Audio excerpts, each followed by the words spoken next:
रत्नाकर धौतपदाम हिमालय किरीटिनीम ब्रह्मराजर्षिरत्नाढ्याम वंदे भारत मातरम. अर्थातच बहुमूल्य रत्नांनी भरलेला समुद्र जिचे पाय धुतो, जिच्या मस्तकावर हिमालयाचा मुकुट सुशोभित आहे, अशा असंख्य संत आणि ऋषीमुनींचा सहवास असलेल्या भारत मातेला मी वंदन करतो. नमस्कार भारतीयांनो, मी मयूर जितेंद्र पाटील नाशिक विभागातून आपणासमोर विषय मांडतोय इंडिया दॅट इज भारत. भारताच्या संविधानातील अनुच्छेद 1 नमूद करतो की इंडिया दॅट इज भारत हा राज्यांचा संघ असेल. भारत हे नाव आपल्या संस्कृती इतकेच प्राचीन आणि अर्थपूर्ण आहे. महाकाव्य महाभारतात भारत व भारतवर्ष अशा संज्ञांचा उल्लेख आढळतो. तसेच उत्तरम यत् समुद्रस्य हिमाद्रश्चैव दक्षिणम वर्षम तद भारती नाम भारती यत्र संतती. या विष्णू पुराणातील श्लोकाचा अर्थ आहे, समुद्राच्या उत्तरेला आणि हिमालयाच्या दक्षिणेला जो देश आहे त्याला आपण भारत असे म्हणतो आणि तिच्या मुलांना भारती असे संबोधतो.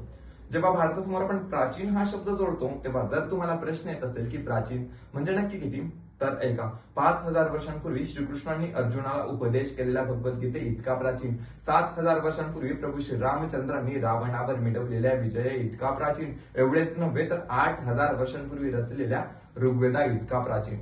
हे झाले काळानुरूप. माझा भारत फक्त एवढाच नाहीये. अवनी तलावरील श्रेष्ठतम ऋषीवरांच्या पदस्पर्शाने पावन झालेली पुण्यभूमी म्हणजे भारत. नीती, अध्यात्म आणि तत्वज्ञान या शास्त्रांची जननी म्हणजे भारत. जेव्हा ग्रीस अस्तित्वात नव्हता तेव्हा रोमची कल्पनाही कुणी केली नव्हती. जेव्हा आजच्या आधुनिक युरोपियांचे पूर्वज जंगलात राहून स्वतःची शरीरे रंगवीत होती, तेव्हा जिथे एक परिपूर्ण संस्कृती नांदत होती, ती संस्कृती म्हणजे भारत. तक्षशिला आणि नालंदा या प्रख्यात विश्वविद्यालयांमधून जगाची ज्ञानाची भूक भागवणारे ज्ञानाचे माहेर घर म्हणजे भारत. ज्या विचारसरणीने जगाला वसुधैव कुटुंबकम आणि सर्वे भवन्तु सुखिनः सर्वे सन्तु निरामयाचा उपदेश केला, ती विश्व कल्याणवादी विचारसरणी म्हणजे भारत. भारत आपल्यासाठी फक्त एक शब्द नसून तो आपली ओळख, अस्मिता आणि एकंदरीतच आपले अस्तित्व आहे.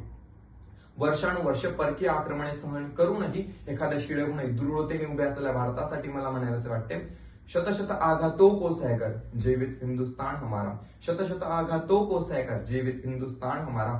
जग के मस्तक पर रोलीसा शोभित हिंदुस्तान हमारा. शोभित हिंदुस्तान हमारा.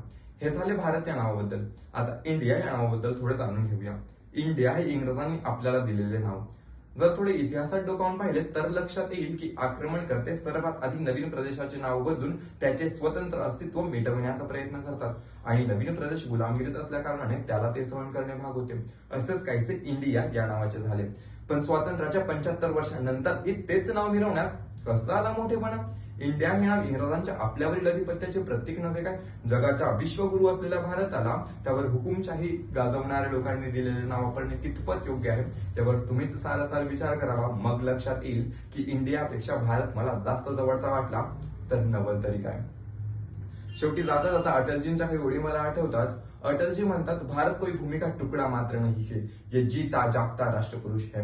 ये वंदन की धरती है, अभिनंदन की धरती है. ये अर्पण की भूमि है, ये तर्पण की भूमि है. जिसकी नदी नदी हमारे लिए गंगा है, जिसका कंकड़ कंकड़ हमारे लिए शंकर है. हम जिएंगे भी तो इस भारत के लिए और मरेंगे भी तो इस भारत के लिए. और मरने के बाद भी गंगाजल में बहती हुए मेरे अस्थियों को कोई कान लगाकर सुनेगा तो एक ही आवाज आएगी, भारत माता की जय, भारत माता की जय.